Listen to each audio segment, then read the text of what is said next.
na siya nahanap pa. Hindi ka na naman daw kumain. Lumalala na ng sakit mo.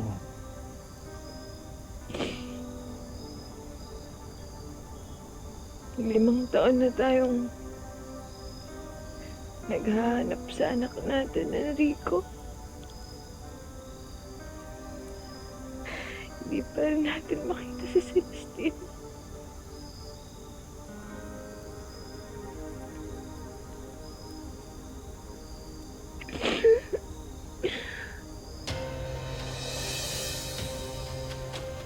Isabel?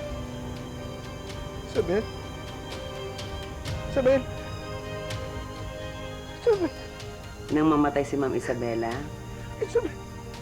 tuluyan nang nawalan ng kulay ang mansyong ito.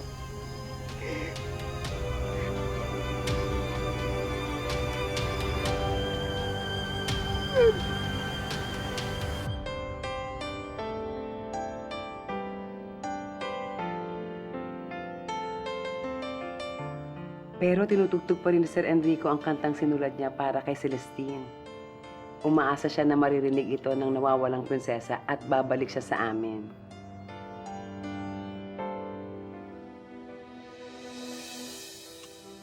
Love?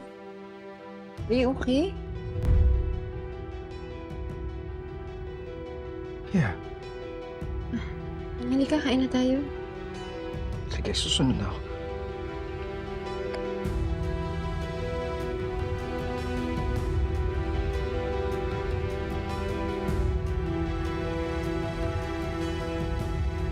Pero marami nang nagbago. 4 years ago, dumating sa mansyong ito si Miss Serena. Minahal siya at pinakasalan ni Sir Enrico. Pero alam mo, ngayong kasal na sila, lumabas na yung sobrang samang ugali niya.